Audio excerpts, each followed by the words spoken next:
Hello, as the title says, this is a response video and a Stupidity in the Gamosphere returns video, combined in one united force. First, this is a response video to a question, a statement that one of my viewers said, and I'm going to answer that categorically. Before I get into it, I'm going to try and be respectful, but there's a few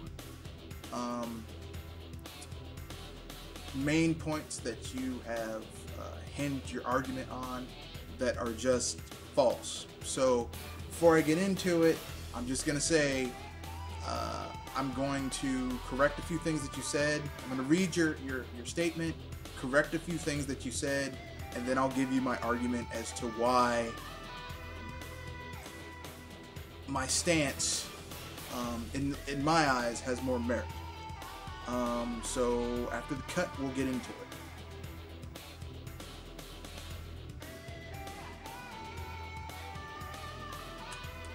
Okay then, here we go.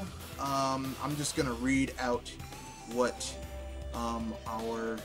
my subscriber said. This is from a person named Shadowedge. I don't think you were being fair to the PS4, Xbox One brands in your video. I'll preface my statement by saying that neither console has been out a year yet. The Wii U will be out 3 years before their next gen Zelda game arrives, and who knows when Metroid is coming. However, you've unfairly criticized Sony and Microsoft because of this. Okay, first of all, we don't know when Zelda's gonna come, so I'm not going to put a timeline on that, because we know when it comes, it will be high quality. And it will continue to sell years after the game comes out. And who knows when Metroid is coming? I don't know. Like I said, Nintendo values quality over anything else. I've unfairly criticized Sony and Microsoft because of this. Actually, I haven't. I'm using the same criteria that many of the critics used with the Wii U on its first year out. Believe it or not, in its first year out, we got at least 5 high-quality games for it within like 9-10 months. It launched with New Super Mario Bros. U, which, despite what anyone may tell you, is a high-quality game. Which it later got an expansion called Super Luigi U. We got New Super Mario, let's see, we got Nintendo Land, you can kind of sort of count as a high quality title. We got Pikmin 3, high quality title. We got, those are first party games, high quality first party games. Then we got 2 high quality third party exclusive ports. We got Arkham's City Armored Edition, and we got Lego City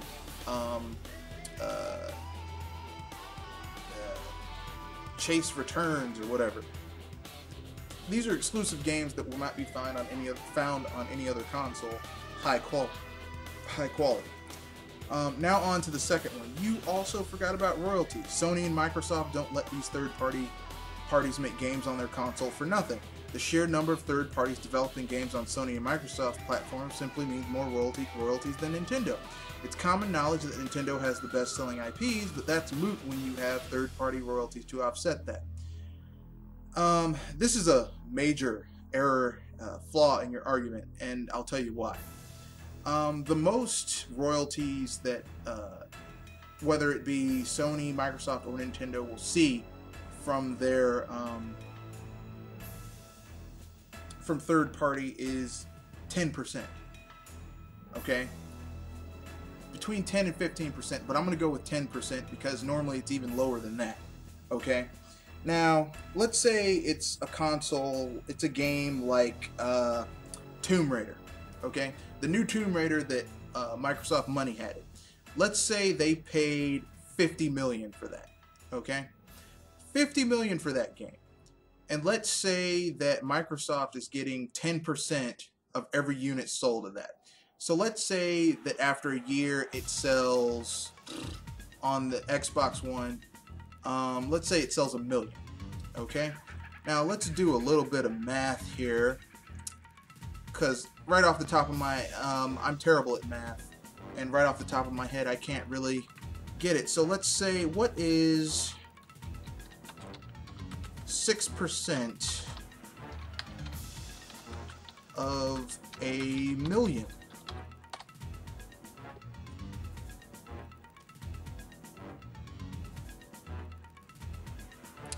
It's $60,000. Okay, it's $60,000. Okay, and that is not that's me being very charitable, because Tomb Raider will probably bomb like crazy on Microsoft's system.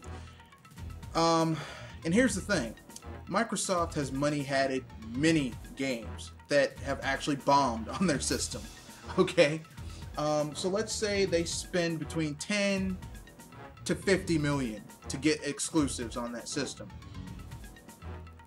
$60,000 for 1 million seller, which used to be the barometer of success for a third-party game, is that if it sold a million units, you were a success. $60,000 for Microsoft, Sony, and Nintendo. They wouldn't even wipe their ass with $60,000. It's literally nothing to them. It wouldn't, let me put it this way. If Nintendo, Sony, and Microsoft fired all of their staff around the world, gave them a month off, and just wanted to keep the utilities on in the buildings that they own, $60,000 wouldn't be enough to cover it for, like, I want to say a week. Okay? So royalties, and here's the thing, yes, there's a huge amount of royalties coming in from Microsoft, and but let's double that. 1.2 million. Let's say they sell 10 million copies. That's that's 1.2 million bucks. Still not really that much money coming back to a company. Okay, now, here's why first parties are important, because let's be honest, your argument is that royalties offset those money hats. They don't. You need to have your first party IPs making money, because that's almost pure profit. I mean, if you're like Nintendo or Sony or Microsoft, and you have first party studios that can make games like Rare or whoever the hell else they have, because I don't really give a shit about Sony, Microsoft's little shitty studios. 343, whatever. That's money. That 50 million or 10 million, that's money you could have given these people and said, here's money, do a small project, make it an exclusive for our system, and let yourself run wild. That's money that could have created a game that maybe could have sold like 500,000, but all the money would have come back to you. You get what I'm saying? You get to see, you see how that, I mean, because here's the thing, if it's a $10 million project, right, and it sells 1 million, right, at, let's say, $50 a pop, okay, that's $50 million. Okay, once they pay their, so really, once it sells 100,000, they've made their money. Okay, think about that.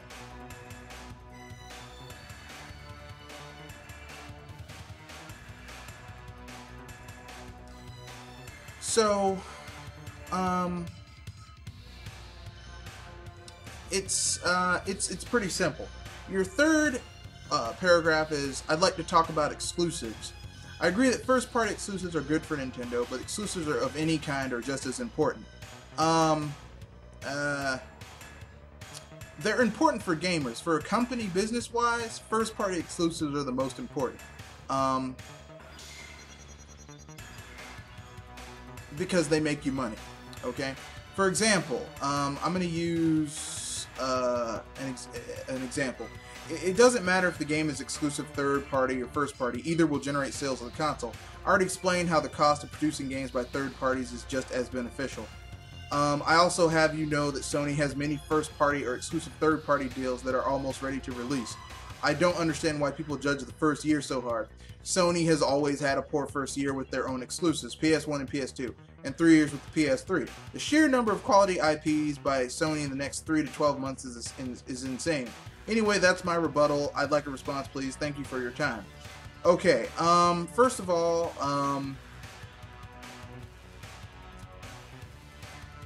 third or first party exclusives will generate sales of a console, that's true. But business-wise, the most important part of IPs is our first party exclusive. Because they show why I should purchase this console. They show the talent of the company behind the console and that they are committed to that console. I mean, you look at why the Vita sucks. There's tons of third party exclusives on the Vita. But Sony's not supporting it, so who cares? Yeah. Sony has many first-party or exclusive third-party deals that are almost ready to release. They don't.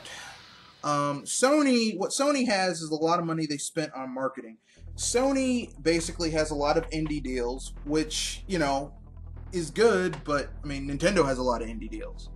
Microsoft is starting to get, like, maybe 30% of the same level of indie deals. So that's, I mean, that's a moot point. Sony does not have the money to make a lot of high-quality AAA titles. And they don't have the talent pool to make the high-quality games, quote-unquote, high-quality games they made last gen. And this is a Sony issue. Sony basically supports a franchise for a gen, and then once their new console launches, the franchise loses its quality. This happened from the PS1 to the PS2, from the PS2 to the PS3, and now it's happened from the PS3 to the PS4. You know, I know a lot of Sony fans are excited about Uncharted 4, and if history repeats itself, and ironically enough, history does repeat itself, what you're going to see from Sony is this. Uncharted 4 is going to come out. It's going to be either a shallow rendition or vastly different from other Uncharted's. The series is going to lose its way, and Sony's eventually going to abandon it. They're either going to make an Uncharted 5 or they're just going to drop it after 4 if it doesn't sell well enough. And here's the thing. Historically speaking, Sony first-party IPs do not sell well. So, I mean, how good can an IP be? I mean, even if you enjoy it, how good can it be if your install base is really big and only a small fraction of people buy the damn game? Now, you could say that's a case of a game being critically overlooked like Psychonauts or Brutal Legend, or you could just say it's overhyped. Whatever works for you.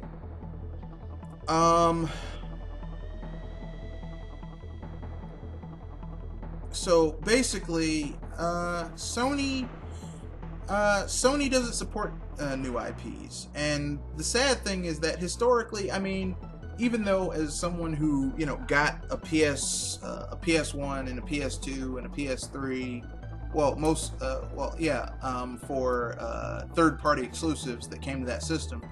To tell you the truth, Sony's IPs have been going downhill. Their PS1 IPs were really good. If not, like, great, they were good and quirky, and, you know, it was a different flavor from what you got on a Nintendo console.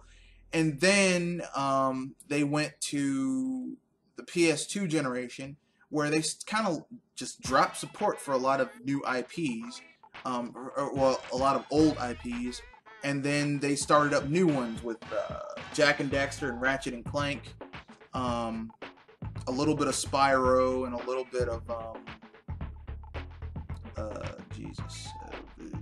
Crash Bandicoot, before they got tired of that and sold it, and God of War. Now they've pretty much dropped they pretty much have dropped God of War and Twisted Metal and, you know, all that stuff. Like, the thing you have to realize that things that sold the highest on Sony's consoles were third-party games. Same thing with Microsoft. And, you know, which isn't that big of an issue until you realize that Sony and Microsoft are also money hatting, which is basically a form of corporate welfare, except instead of the government giving money to these third parties, it's bigger companies giving money to these third parties. And that's not working out for them, because basically, you know, if a game costs if you're like Square Enix and a game costs $100 million to produce, the graphical engine just for the game, and then the game sells like shit, and you only make back like 30 million.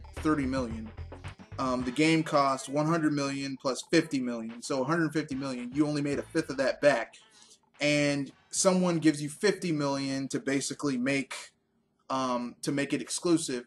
You're hurting, but you're not hurting as bad. Okay, so now you're 70 million in the hole, and not, you know, 120 million. But if you're Microsoft or Sony, money hatting these exclusives, you're hurting because the royalties you're getting aren't covering what you spent to money hat it. And if they are, the game bombs, which means people aren't buying systems to play that game. And this is money, as I stated, that you could be spending on your own first-party studios to pump games out. It's a no-brainer. It's basically, you're weakening yourself to make some bastard out there in the street stronger, which is dumb. Very, very dumb. It's not smart business. So yeah, I hope that cleared it up. It's not smart business to take money out of your pocket and basically destroy your first party studios, which are basically, think of Microsoft and Sony as the parents. First party studios are your kids. You're taking money from out of your kids' stuff to give it to someone's kids out there in the street. Now, if you have the money to spare, it's nice, but Microsoft's gaming division has lost tons of money. Sony's gaming division, they're claiming they're breaking even, but Sony has lied on numbers so many times. I don't trust their numbers ever. So, I mean, it's just, it's not good, and, you know, it's gonna get worse before it gets better. So I hope that answers your question. It's time for me to move on to stupidity in the gamosphere after the cut.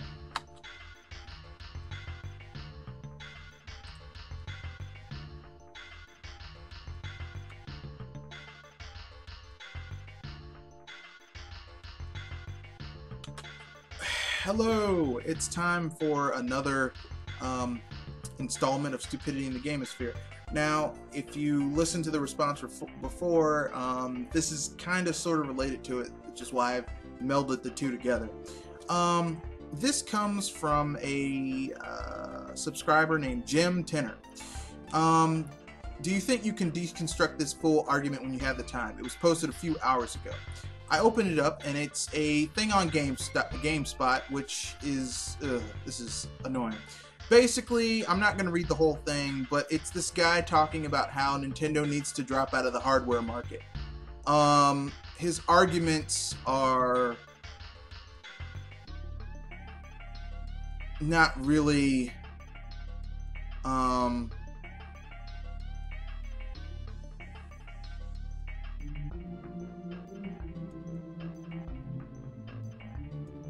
not really smart. You know what? I am going to read it, and I'm going to start now. This is from some guy named Charizard1605. Okay, although I shouldn't have to, I will begin this post with a disclaimer. I love Nintendo. In case you didn't already know, I grew up on Nintendo. I love their games. I've owned their systems. I think they are the greatest game company in the world. My Wii U is my most played console, and my 3DS is my most played system outright every year for the last 3 years. And yet, I think it's time for Nintendo to do the smart thing, the wise thing, and stop making hardware. Why? The gaming industry is slowly moving towards a platform-agnostic future. Eventually, there will be no dedicated hardware to play games sold. All games will be streamed at a server farm to local climates on PCs. or at worst will be locally installed on PCs via game/company specific clients. In today's world of convergence-centric devices, there is no place for dedicated game devices, handheld or console. Yes, I know the PS4 is breaking all records, but it's only the PS4 that is breaking all records. The console gaming industry itself is shrinking. The total number of consoles sold this gen will be far lower than the staggering 260 million sold last gen. Further proof lies in the sheer number of high-profile studio closures and game and franchise cancellations. Nintendo's strength has never been its hardware. Yes, they make good, reliable hardware. They have genuinely contributed to the advancement of console gaming more than any other console manufacturer, except for maybe Sega. Nintendo's strength has always been its games. Nintendo's games are amazing. Arguably, Nintendo makes the best games in the world. You don't buy a Nintendo console or handheld because holy shit, it's so awesome. You buy it to play Mario Kart or Pokemon. It's Nintendo's games that are its biggest asset, and you desire their games, not their hardware, never their hardware. For you, the hardware is just a costly and mostly inconvenient way to buy into playing Nintendo's games. Nintendo would be best served by dropping the hardware side of the equation entirely, focus on the games, those games that have defined the industry. Do your incredible game developers justice. They don't deserve to be hamstrung by the limitations that a Nintendo system imposes on them. They deserve to have the latest and greatest hardware to show off their prowess with. Okay, I'm gonna break that first. First of all, I don't know why the hell you bought a Nintendo console, but I actually like Nintendo consoles because of what they can do that other consoles can't do. Because it's not just about power, it's about how you use what you have.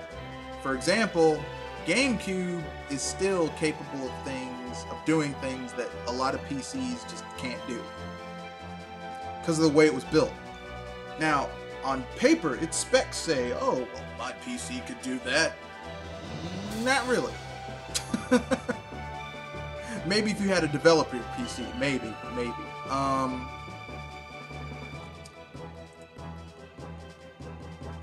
Then he goes on and says Nintendo's strength has never been its hardware. Since when? NES was a solid piece of hardware.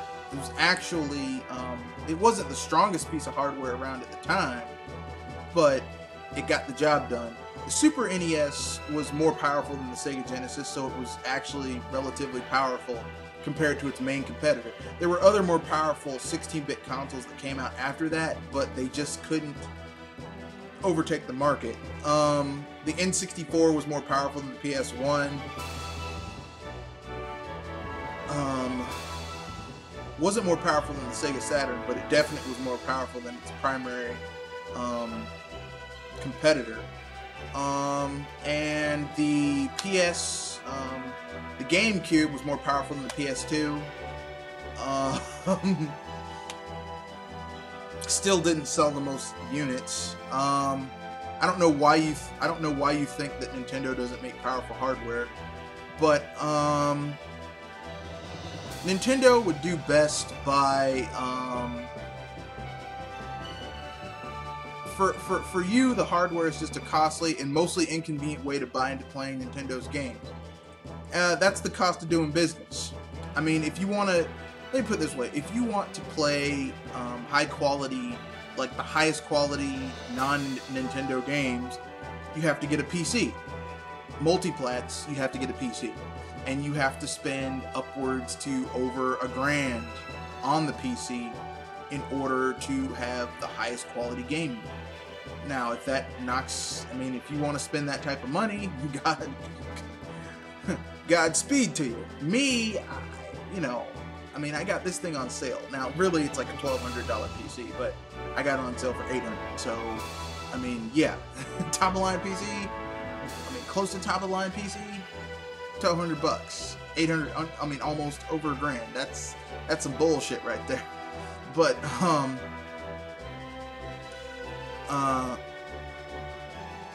Nintendo would be best served by dropping the hardware side of the equation entirely. And he makes the point that they're hamstringing their developers. I would agree with that statement, except for one small fact.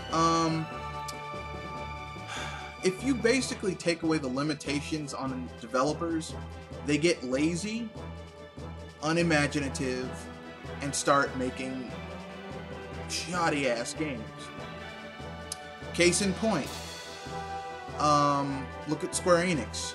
Some of the best games Square Enix ever made were on limited hardware because they were forced to actually develop a game, and it wasn't just a port from a developer PC onto a console. They actually had to be imaginative and think up ways to utilize the hardware to its fullest. If there are no limitations on a developer, they lose the ability to learn how to make good games. It's a fact. Okay? So, I mean, that whole argument was just really stupid. But let's move on to his second section because, you know, stupidity never ends. I don't like this. No console manufacturer has ever survived the transition to going third-party successfully. No console manufacturer has been Nintendo. Atari's talent in gaming and making games was by the end laughable at best. Sega was very good, it was excellent, but when it all was said was done, it neither had the depth of the catalog that Nintendo has, nor the expert management that Nintendo has, nor the great funds that Nintendo has, nor the sheer talent that Nintendo has. If Nintendo were to go third party, Sony and Microsoft would bend over backwards to accommodate them. Don't you think for a minute that they wouldn't? Again, Nintendo's games are the best. This is something that Sony and Microsoft have outright, in public, on the record, acknowledged. You really don't think they would heavily court Nintendo in a co-branding, co-marketing, bundling deals to get preferential treatment. This isn't even considering the major things Nintendo could manage on PC. They would probably not allow mods for their games. Nintendo likes to ship what it thinks is a finished product that needs no further work.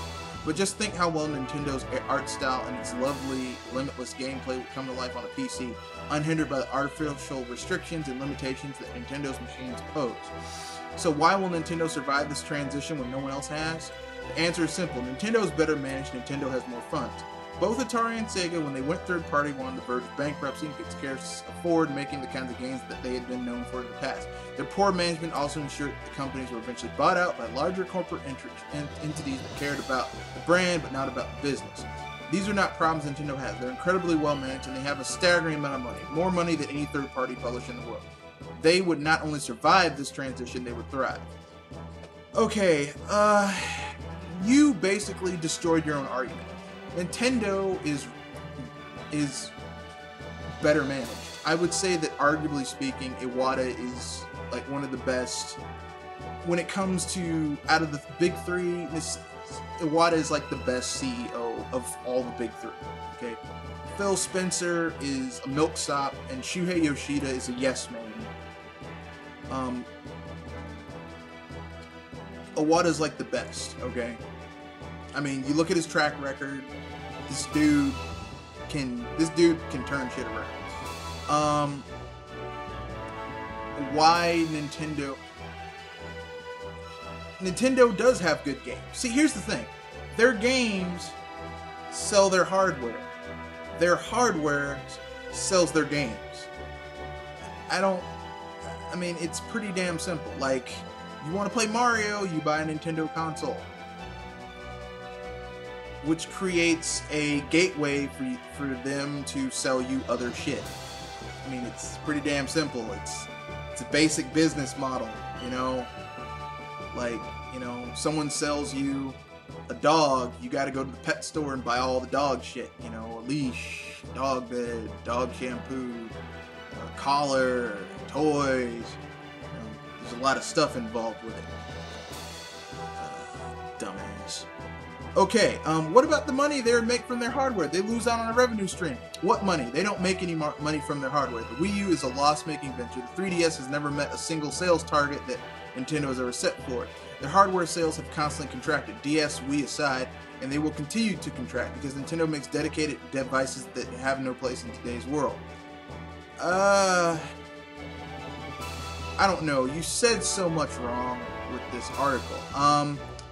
The 3DS, has not met a single sales target that Nintendo has set for it, but it's very profitable. Because I'm pretty sure the 3DS, they might be selling it for $130. I'm pretty sure it doesn't cost them $130 bucks. Well, not $130. The 3DS XL probably costs, I don't know, $170. I'm pretty sure it doesn't cost them $170 to make the damn thing. I'm pretty sure they're making maybe $30, $40 on it. The Wii U just became profitable, so it's probably like a $10, $12, $20 profit, but profit is profit. Once you cover all your operating costs, anything above that is profit. DS Wii aside, they will continue to contract. Yeah, but that's not a problem. Like, here's the thing, okay? After the SNES and the NES, Nintendo's share of the market went down.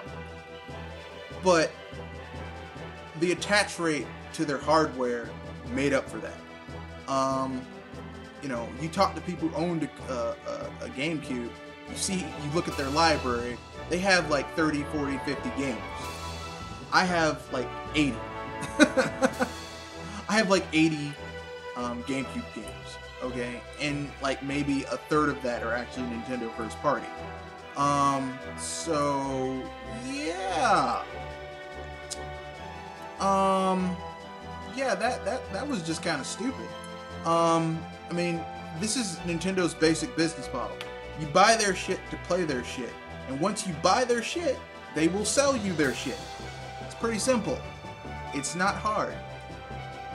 Okay, the next session is, what about all the jobs that they would lose? Their entire hardware segment laid off. Yes, that will suck. Unfortunately, it's also an inevitability. As stated above, the entire game industry is moving away from the hardware-based business model to a client-based model. And if you don't believe me, ask Sony and Microsoft, with their emphasis on PS Now, Azure Cloud, respectively. Sooner or later, Nintendo's hardware department will be useless, simply because no one will buy consoles anymore, ever. They will buy multi-purpose devices that also happen to play games, and Nintendo's best bet is to make that transition now and get a head start, instead of waiting 10 or more years and playing catch-up industry. That never works out well for them. No. No. I mean, I'm not saying this as a person thing. Thing is that Nintendo's hardware is integrated with their software. They're two parts of the same coin. It's the reason why they're like one of the two new buildings they built is the hardware and software division like merged together. You know, that's just the way it is. I mean, and Nintendo is they move glacially, and when they do move, when they do change, it's shit that they do themselves. They don't change for others; they change for themselves. And I don't see them.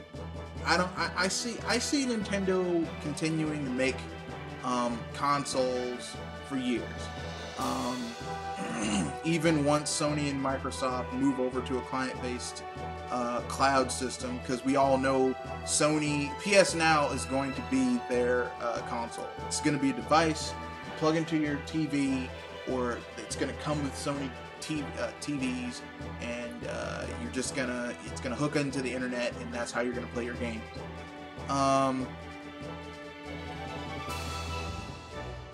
And the first time that system goes down, people are going to look at physical hardware, and they're going to go back to it. So, and trust me, eventually the shit is going to get a glitch, go down, be down for an extended period of time, and people are going to say, oh shit, there's a system that I can play without any of that shit. Oh, I'm going with that.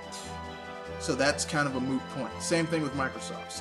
His next section is, what about the money that they make from third-party licenses? What third-party licenses? It doesn't really. I don't. Yeah. I don't know what your point. What about the money they have that they will have to split with the console manufacturers? They don't have to. They can easily just go PC only and make their Nintendo client to sell their games, where they will have no one to share their revenue with. If for some reason decide that they wanted to go to a console as well, expand their market, well, once again they would have a lot of leverage. Sony and Microsoft would kill to have their games on their systems for as long as those systems last. Eventually, all dedicated hardware will be a thing of the past, as stated above multiple times, and would almost certainly provide them with a much better license terms that are offered to any other third-party publisher or developer. I don't know where you're getting this. Look, listen, okay? Nintendo, despite all of this bullshit, wants the whole cake, okay? They don't want to split. Look, okay.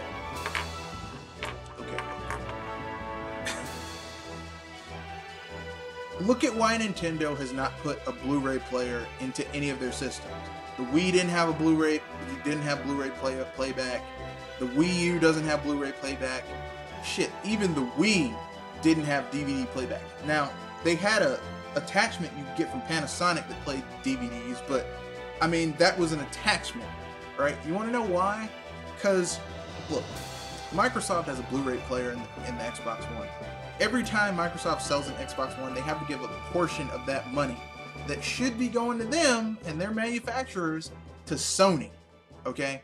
It's the equivalent of the equivalent as if you were playing a football game and every time you hit a touchdown and got your 6 points and then did the kickoff extra 1 point went to your opponent instead of you, okay? Do you know how stupid that is to give up your ability to manufacture a console? Oh, God. It's so fucking stupid. Okay, what about Nintendo's game output? What reason will they have to make anything but Mario and Pokemon if they don't have a console to sustain? Because they won't have to worry about losses from hardware end anymore. Think about it. An F-Zero, a Star Fox, or a Metroid, these have always been loss-making franchises. Currently, with Nintendo losing as much money as it does, what are the odds that it licenses big-budget titles in these and their other dead franchises? They would lose even more money on top of the money they're already losing. If they went third-party, they wouldn't have to worry about hardware losses at all, and their software sales for higher selling games like Mario Kart or Pokemon could easily subsidize their development for an F-Zero or Metroid. Why can't that happen now, you ask? Because right now they have additional hardware losses to consider, don't they? The entire argument about only focusing on the money-making franchise is one that I find asinine. Think of EA, for example. Biggest publisher in the world. Does it focus only on FIFA and Madden? No, it makes Dragon Age, Mass Effect, Need for Speed, Battlefield, Medal of Honor, and so on. First of all, your argument, as soon as you brought up EA, your argument fell apart. It basically, EA fucks up every single franchise that they have, except their sports division, which is basically the same regurgitated shit every single year.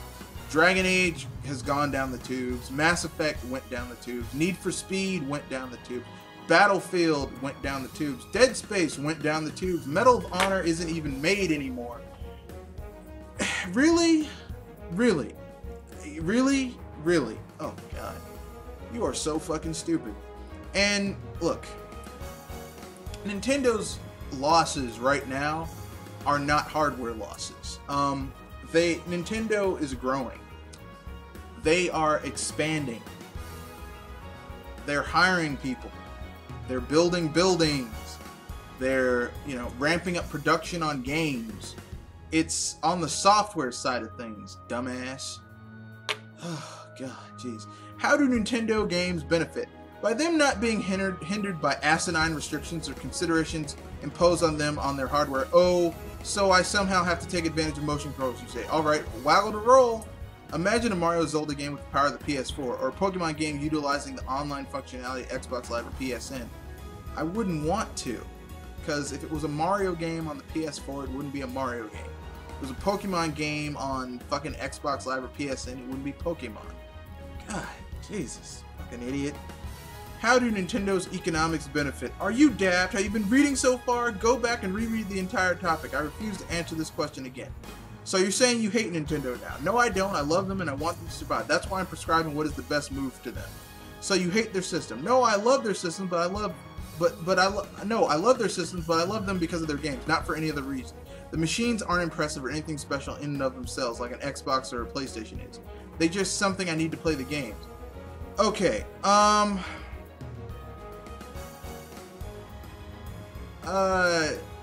Jeez. I cannot agree with this person's relative stupidity basically, I'm just gonna lay this out there.